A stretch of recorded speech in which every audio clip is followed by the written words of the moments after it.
यहाँ पे दिया हुआ through the eyes of the people. तो फिर इसमें लिखा to get a glimpse of what people were thinking those days about British rule study sources 1 and 2। तो गेम्स मतलब होता है झलक।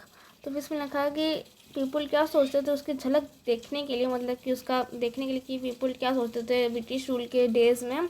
तो सोर्सेज 1 and 2 रीड करें। इसमें सोर्सेज 1 में यही बताया गया है कि जो महाराजा प्रवास है उनकी ये बुक है विष्णु भट्ट जो कि ब्राह्मण थी। ये इम्पॉर्टेंट है इतनी लाइन, ये यहाँ से यहाँ तक ये इम्पॉर्टेंट है, ये। और फिर विष्णु भट्ट थे वो मतलब कि गए अपने अंकल के साथ गए, लेकिन उनको मना कर दिया गया कि आपको नहीं जाना। सिपाही लोगों ने मना कर दिया गया। और सिपाही लोगों ने क्यों मना करा? इंग्लिश मैन की वजह से मना करा। और जो भी वहाँ पे हुआ था, मतलब कि दंगे होने वाले थे, दो तीन दिनों में दंगे होने वाले थे। तो फिर उन्होंने मना कर दिया कि कोई भी हिंदू मुस्लिम नहीं आना, क्योंकि उनको लगता था ब्रिटिश लोगों को कि हिंदू मुस्लिम ने मतलब कि शुरू करा है। तो अब यहाँ पे फिगर 2 में दिया हुआ है, इस वाले फिगर में दिया हुआ है कि sepoys exchange news and rumours in the bazaars of North India. जो सिपाही थे वो मतलब एक दूसरे से, जैसे कि आप यहाँ पे देख रहे हैं, वो एक दूसरे से बात कर रहे हैं। जो मतलब कि अफवाह जो फैल रही थी बाज़ार में वो ब्रिटिश कंपनी के बारे में, और जो भी था दंगे वंगे, तो वही मतलब कि वो ये लोग बात कर रहे हैं। तो अब यहाँ पे है there was soon excitement very in every regiment. वो होता है जैसे कि वही मुटनी समझ लीजिए। मुटनी मतलब कि क्या होता है? वन सोल्जर्स रेजिमेंट, वही समझ लीजिए। यहाँ पे लिखा हुआ है there was soon excitement in every regiment. मतलब कि रेजिमेंट मतलब कि वो हो गया जो मतलब कि आर्मी होती है, आर्मी के जो ऑफिसर्स होते हैं जो कि उनको मतलब कि देखते हैं, जो काम कर रहे होते हैं, वही सोल्जर्स, वही रेजिमेंट हो गया, उन्हीं का ग्रुप हो गया सोल्जर्स उनका।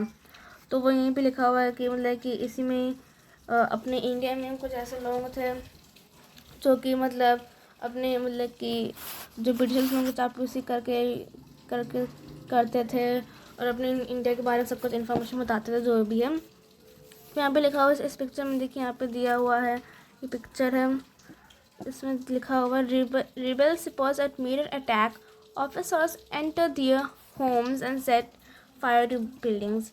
तो जो रिबेल मतलब हुआ था, जो विद्रोह हुआ था, जो सिपाही कर रहे थे, तो वो मिनट में अटैक कर रहे थे ऑफिसर्स के घर के अंदर, उसमें फायर बिल्डिंग लगा दी थी, सब कुछ कर दिया था,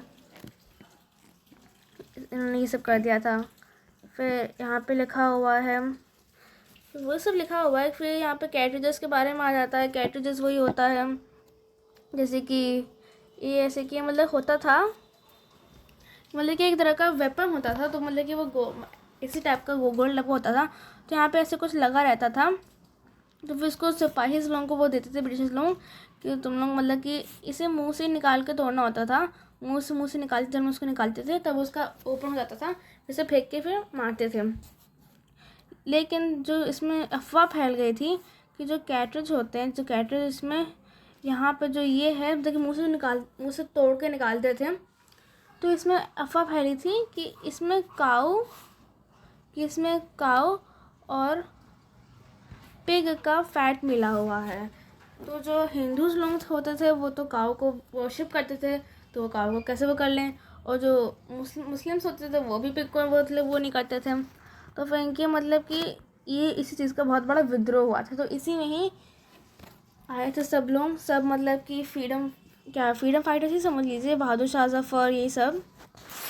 तो फिर अगर आए कि मतलब क्या हुआ था 1857 का सबसे बड़ा विद्रोह जो था, हम लोग इसी के बारे में लिख देंगे कि जो कैटरेज था उसमें काऊ और पिग का फैट मिलाया गया था। तो फिर इसी में जो हिंदू मुस्लिम से वो तो करते थे, हिंदू काऊ के वर्शिप करते थे, और जो मुस्लिम से वो पिग का वो नहीं करते थे। तो फिर ये लिख देंगे। और इसी वजह से फिर मंगल पांडे जी ने उनको फांसी दे दी गई थी।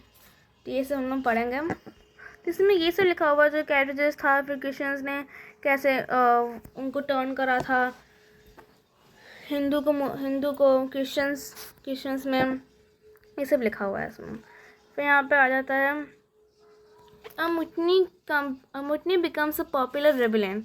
अब मुटनी क्या होता है? मुटनी यहाँ पे दिया हुआ है, मुटनी when soldiers as a group disobey their officers in the army। तो जो सोल्जर्स होते थे, सोल्जर्स का जो ग्रुप होता था वो मतलब कि अपने ऑफिसर्स के बात नहीं मानता था, तो उसी मुटनी बोलते थे आर्मी में। तो यहाँ पे लिखा हुआ है दो struggles between the rulers and the rule are not unusual sometimes.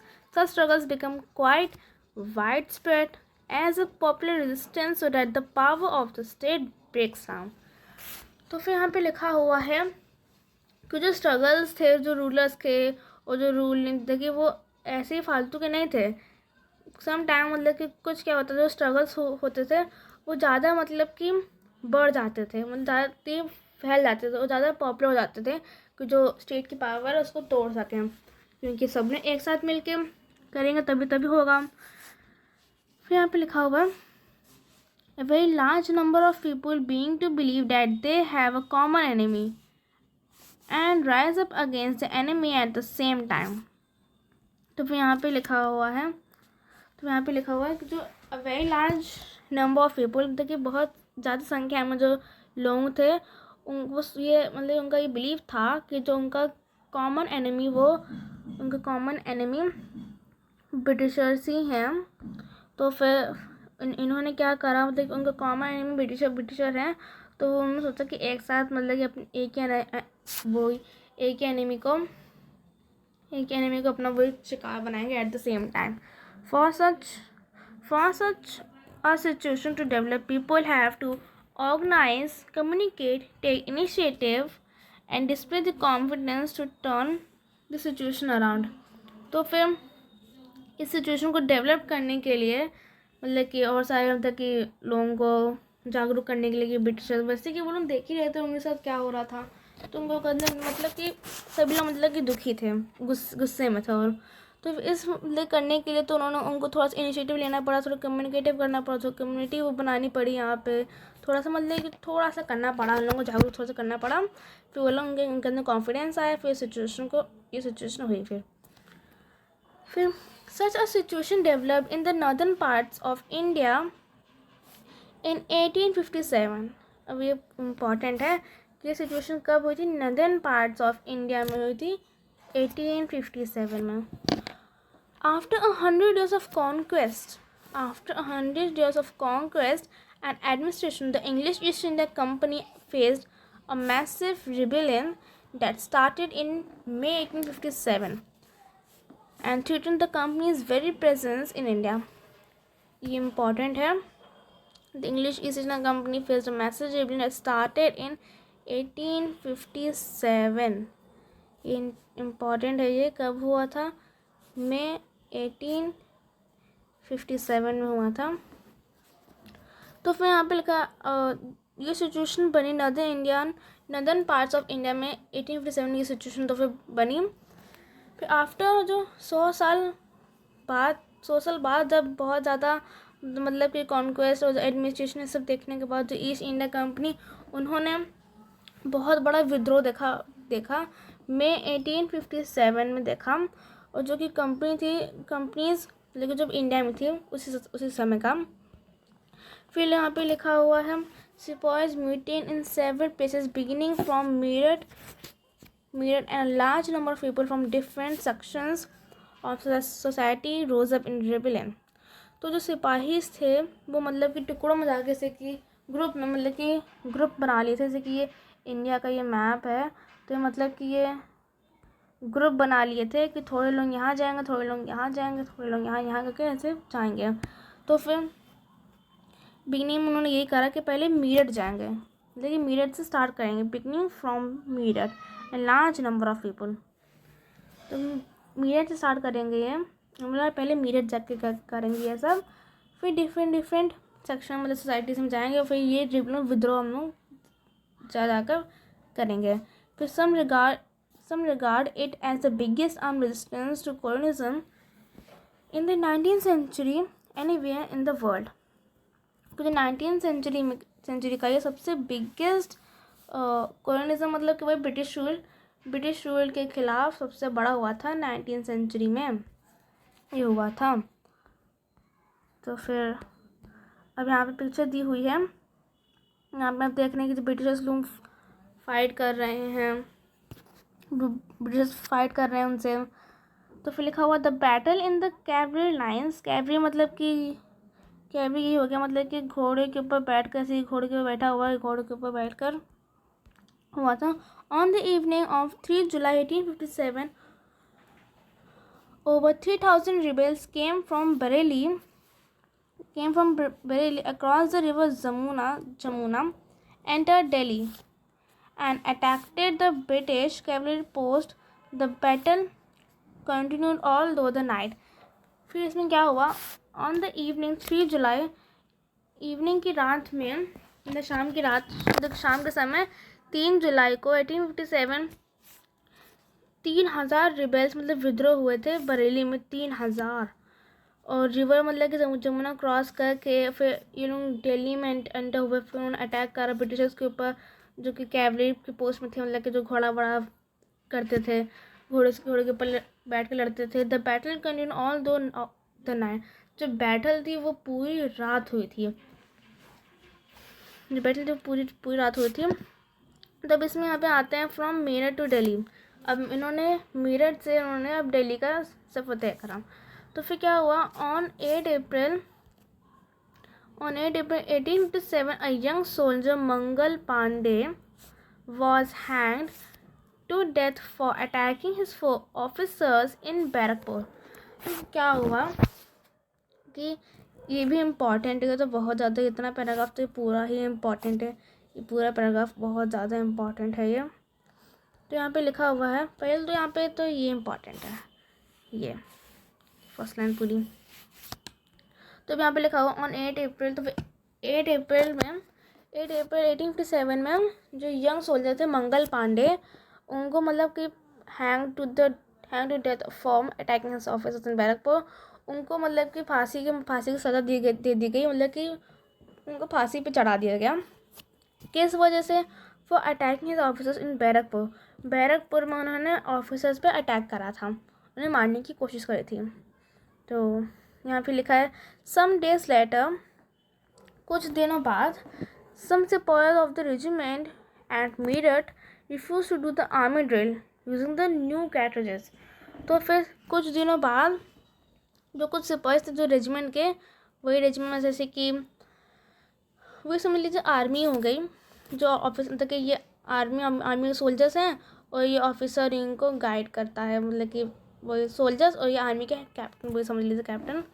तो फिर मतलब कि मेरठ रेजिमेंट एट मेरठ, जब उनको मेरठ में थे, उन्होंने रिफ्यूज़ कर दिया आर्मी ड्रिल करने से, जो जिसमें न्यू कैट्रिजेस थी। मैंने आपको बताया वही कैट्रिजेस वही होती हैं, वैसे टाइप की होती हैं, इससे मुंह से मतलब कि ओपन करना होता है, मुंह से निकाल के, फिर मुंह से निकाल के ओपन करना होता है।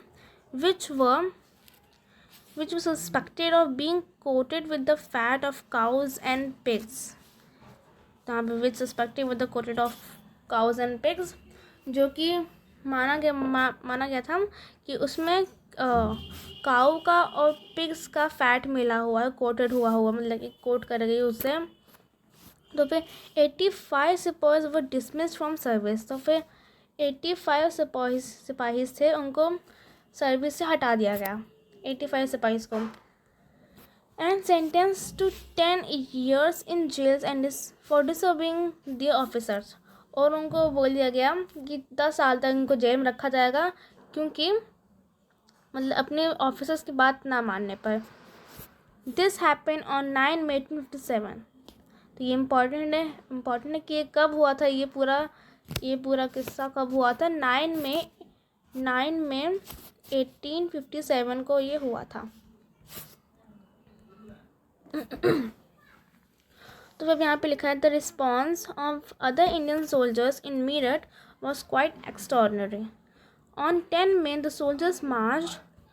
तो फिर यहाँ पे क्या हुआ, जो रिस्पॉन्स अदर इंडियन सोल्जर्स थे जो कि मेरठ में थे, वो मतलब कि थोड़ा और बढ़ गया, क्वाइट एक्स्ट्राऑर्डिनरी से थोड़ा सा और बढ़ गया।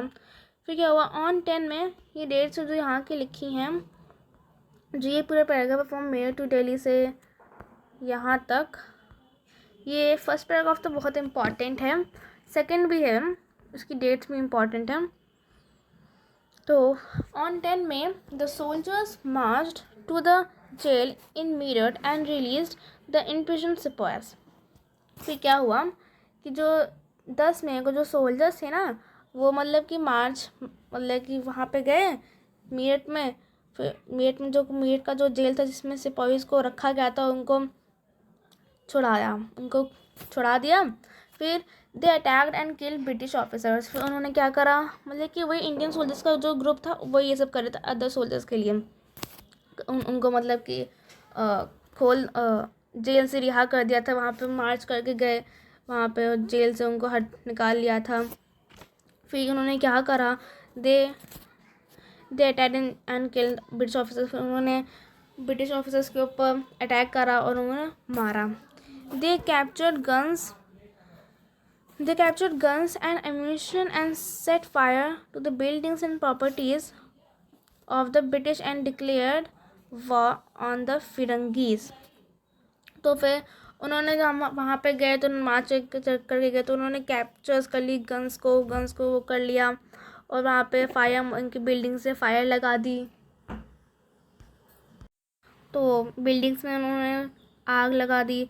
फिर जो उनकी प्रॉपर्टीज़ थी जो उनकी बिल्डिंग में प्रॉपर्टीज़ में आग लगा दी। और जो ब्रिटिश को डिक्लेयर कर दिया कि फिरंगी वॉर, मतलब कि उनको डिक्लेयर कर दिया कि वो वॉर करेंगे उनके साथ, फिरंगीज़ के साथ करेंगे। फिरंगी क्या होता है, फिरंगी वो होता है जो foreigners, the term reflects an attitude of contempt. मतलब कि फिरंगीज़ वो हो गए, हम लोग जैसे कि 7th क्लास में पढ़ा था फिरंगीज़ चैप्टर, तो उस चैप्टर में पढ़ा था, फिरंगीज़ में आया था। फिरंगीज़ वो होते हैं जो फॉरेनर्स, बाहर के देशों के, जैसे कि अमेरिका हो गया, वो फॉरेनर है।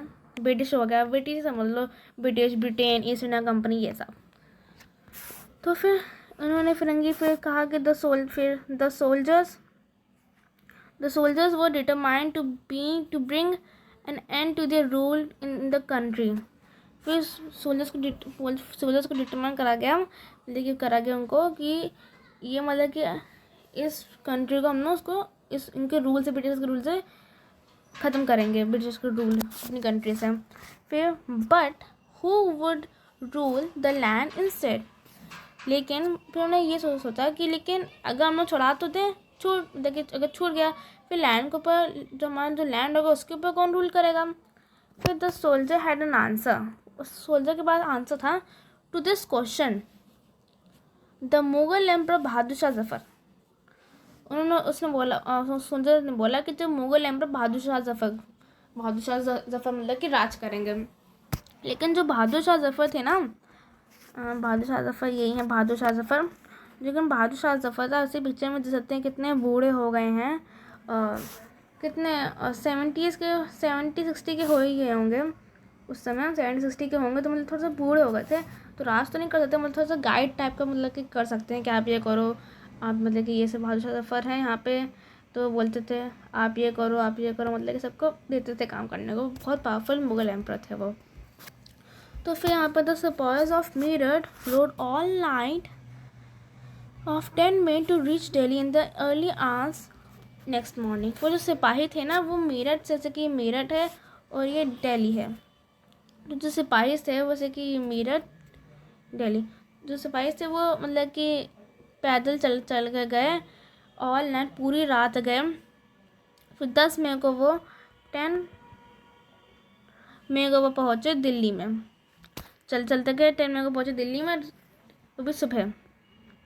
तो इसमें आप यहाँ देख सकते हैं कि ऐसे उन्होंने मतलब कि पहले सपोज मेरठ में उन्होंने अटैक करा, मतलब कि वही विद्रोह करा, मेरठ में विद्रोह करा, फिर दिल्ली में विद्रोह करा, फिर और जगह विद्रोह करा। जैसे कि यहाँ पे 2 दिन का समय लगा, यहाँ पे 2 दिन का, यहाँ पे 3 दिन का।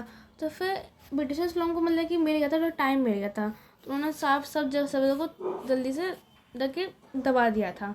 अगर वो लोग जैसे कि ये पूरा है, अगर वो लोग पूरे जगह में करते, एक साथ करते, पूरे जगह में वो लोग एक साथ करते, तो ब्रिटिशर्स को करना मतलब ब्रिटिशर्स का जीतना थोड़ा थोड़ा क्या बहुत मुश्किल हो जाता अगर वो एक साथ सब जगह करते, लेकिन उन्होंने थोड़ी थोड़ी देर का टाइम लगा दिया, तो वैसे ही नहीं हो पाया। नहीं तो हम लोग को 1857 में हम लोग को फ्रीडम मिल जाती है। फिर यहाँ पे लिखा है, फिर as news of their arrival spread, जैसे ही उनकी मतलब कि न्यूज़ पहुंची कि मतलब कि मेरठ से वो लोग दिल्ली आगे विद्रोह करने के लिए, the regiment station in Delhi also rose up in rebellion. फिर जो उनका जो ग्रुप था सिपाही लोगों का, जो मतलब कि रेजिमेंट वही ग्रुप था, तो वो मतलब कि दिल्ली में गया। फिर दिल्ली में जाकर फिर दिल्ली में भी उन्होंने विद्रोह कर लिया, विद्रोह ने मतलब कि करा। फिर again British officers were killed, arms animation science building set on fire. फिर जो अगेन फिर ब्रिटिशर्स के जो ऑफिसर्स थे उनको वो मतलब कि उनको मारा, और फिर उनके जो वेपन्स थे वो सब लिए और बिल्डिंग्स को जलाया। फिर ट्रम्पेंट soldiers gathered around the walls of the Red Fort where the बादशाह lived। फिर जो मतलब ट्रम्पेंट जो सोल्जर्स थे उन्होंने मतलब कि वहाँ पे गए, रेड फोर्ट की वॉल में गए, जहाँ पे जो बादशाह जो रह रहे थे, वही बादशाह बहादुर शाह जफ़र रह रहे थे, डिमांडिंग टू मीट हिम, उनसे डिमांड कर रहे थे कि लोगों को उनसे मिलना है, हमें मिलना है बहादुर शाह जफ़र से। The emperor was not quite willing to challenge the mighty British power. जो एम्परर थे मतलब कि वो इतने बूढ़े हो गए थे, मतलब कि बहुत बूढ़े हो गए थे वो, तो जो उनके अंदर इतनी मतलब कि ताकत तो थी, लेकिन इतने बूढ़े हो गए थे मतलब कि वहाँ जाए यहाँ जाए, मतलब वहाँ जाके वो सब कर रहे हैं, तो ये सब मतलब कि अब भाई एज है 70-60, तो कितने बूढ़े हो गए, तो वही समझिए। बट द सोल्जर्स प्रेजिस्टेड, लेकिन सोल्जर्स ने बदले कि बोला नहीं, आपको हमारी मदद करिए। They force their way into the palace and proclaim Bahadur Shah Zafar as the leader. फिर वो अपना मतलब कि पैलेस में गए, फिर पैलेस में जाकर बहादुर शाह जफर से मतलब कि उनको बोला कि आप हमारे लीडर, हमें मतलब कि लीड करिए। फिर देखिए बहादुर शाह जफर हैं ये, आप चाहते हैं कितने बूढ़े हो गए हैं ये। तो फिर the aging emperor had to accept this demand. फिर जो एजिंग मतलब कि वही बूढ़े जो एम्परर थे उनको मतलब कि डिमांड को एक्सेप्ट करना पड़ा। तो उन्होंने बोला अच्छा ठीक है, मैं आपकी मदद करूँगा। फिर उन्होंने अब अपना काम शुरू करा। He wrote letters to all chiefs and rulers of the country to come forward and organise a confederacy of Indian states to fight the British. अब उन्होंने क्या करा, उन्होंने मतलब लेटर्स लिखे, लेटर्स लिख के उन्होंने दिया मतलब कि चीफ्स को, रूलर्स को, जो अदर कंट्रीज़ के थे, कि मतलब कि आप आए हमारे यहाँ और फाइट करें ब्रिटिशर्स से आप फाइट करें। तो उन्होंने मतलब कि लिख के दिया, लेटर सबको भेजा कि हमारे आइए मतलब कि ब्रिटिशर्स के फाइट करिए, ऐसे ऐसे सब हो रहा है, उन्होंने मतलब कि और सब कुछ लिख के दिया। फिर इसमें लिखा है this single step taken by Bahadur Shah Zafar had great implications. ये बस उन्होंने इतना ही सिंगल स्टेप लिया था, इस सिंगल स्टेप का इतना बड़ा वो था, मतलब बहादुर शाह जफर ने लिखा है। बहादुर शाह जफर बहुत बड़े एम्परर थे, बहुत बड़े। फिर उनके मतलब कि एक ऐसे बोलते हैं कि एक चीज़ में मतलब कि सब कुछ कर दिया था। फिर the Mughal dynasty had ruled over a very large part of the country. जो मुगल डायनेस्टी थी, जैसे कि हमने 6th-7th में पढ़ा था कि मुगल डायनेस्टी ने बहुत बड़े पार्ट पर बहुत बड़े इंडियन कंट्री पर मतलब कि बहुत बड़ा रूल करा था। Most smaller rulers and chieftains control different territories on behalf of the Mughal ruler. अब जो स्मॉलर रूलर थे, जैसे कि सपोज ये बहादुर शाह जफ़र हैं, तो फिर उनके नीचे जो स्मॉल रूलर्स थे वो मतलब काम करते थे, उनके नीचे काम करते थे। ये छोटे छोटे जो राजास थे वो सब काम करते थे उनके रूल में, उनके रूल में काम करते थे। थ्रेटेन्ड बाय द एक्सपेंशन फिर threatened by the expansion of British rule, many of them felt that if the Mughal emperor could rule again, they too would be able to rule their own territories once more under Mughal authority. तो मतलब कि वो भी मतलब उन्होंने अपना फ़ायदा देखा कि जो ब्रिटिश रूल मतलब कि ब्रिटिश रूल से धीरे से बढ़ रहा था, वो मतलब नहीं रूल कर पा रहे थे। अब ब्रिटिश रूल बढ़ रहा था, तो फिर उन्होंने बोला नहीं, आप नहीं करेंगे, किसी के अंडर में काम नहीं करना, हम ही काम करेंगे ब्रिटिश रूलर्स। फिर जो मुगल्स एम्पायर की वजह वो नीचे काम करते थे, तो वो आराम से काम कर लेते थे। तो उनके में मतलब एक आशा जागी कि ठीक है, बहादुर शाह जफ़र अब खड़े हो रहे हैं, तो हम भी मतलब तो उनके साथ मतलब कि जंग हम लोग भी भाग लेंगे, मतलब कि हम लोग भी करेंगे। तो फिर हम लोग अगर इंडिया अगर फ्रीडम मिल जाएगा, तो फिर अगर मुगल मतलब बोले तो कि बहादुर शाह जफ़र है, हम फिर राज करेंगे। तो उनकी आशा जागी कि हम भी मुगल अथॉरिटी के अंडर हम लोग काम करेंगे। फिर यहाँ पे एक और यहाँ पे आया, the British had not expected this to happen. लेकिन जो ब्रिटिशर्स थे उनको ऐसा नहीं लगता था कि ये हो पाएगा, उनको ऐसा नहीं पता था कि ऐसा हो जाएगा। फिर they thought the disturbance caused by the issue of the carriages would die down. उन्होंने सोचा कि जो ये डिस्टर्बेंस, ये जो पूरी डिस्टर्बेंस हुई है, वो सिर्फ कैरेजेस की वजह से हुई है, जिसको हम लोग को मतलब कि सुलझा लेना चाहिए। बट लेकिन जो बहादुर शाह जफ़र का डिसीजन था to bless the rebel and change the entire situation dramatically. लेकिन जो बहादुर शाह जफ़र का वो था, मतलब कि बहादुर शाह जफ़र का जो डिसीजन था, उन्होंने बोला नहीं, हम लोग तो युद्ध करेंगे। उन्होंने बोला नहीं, हम लोग युद्ध करेंगे और युद्ध ही करेंगे, हम लोग सबको समझाता हम लोगों को नहीं करना। क्योंकि अगर ऐसे ब्रिटिश बोले जैसे कि हम लोग आप ये बात मान लीजिए, कैडेजेस में वो मतलब कि मिला हुआ था, तो फिर ठीक है, हम न्यू कैडेजेस लाएंगे, अब वो आप करिए, तो वो बोलेंगे फिर ऐसे फिर रूल करेंगे ब्रिटिशर्स लोग, तो फिर ऐसे होगा। तो उन्होंने बोला बहादुर जफ़र ने, नहीं ऐसा नहीं होगा, हम लोग को युद्ध करना है, हम लोग को फाइट करनी है। फिर often when people see an alternative possibility, they feel inspired and enthusiastic। तो फिर जो उन्होंने देखा कि फिर जब रूलर्स ने फिर मतलब कि रूलर्स ने नहीं, मतलब कि जब लोगों ने देखा कि मतलब कि पूरा मतलब चेंज हो रहा है, ड्रामेटिकली हो गया, बहादुर शाह जफ़र मतलब कि पूरा वो मतलब कर रहे हैं, तो वो मतलब इंस्पायर होने लगी है, बहादुर शाह जफ़र कर रहे हैं। अब हम मतलब कि उनको इसी आशा उनकी जागने लगी कि अब इंडिया को अब फ्रीडम मिल जाएगी, उनको आशा जागने लगी। तो फिर it gives them the courage, hope and confidence to right. फिर उनको मतलब कि आशा मिली, करेज मिला कि हाँ अब इंडिया अब आज़ाद होगी, अब मतलब कि आशा मिली कि इंडिया अब आज़ाद हो जाएगी हमारी। फिर ये देखिए, ये रानी लक्ष्मीबाई हैं, उन्होंने भी यहाँ इसमें मतलब कि एंटी रिबेलियन में भी, इस रिबेलियन में फ़ाइट करा था। तो फिर द रिबेलियन स्प्रेड।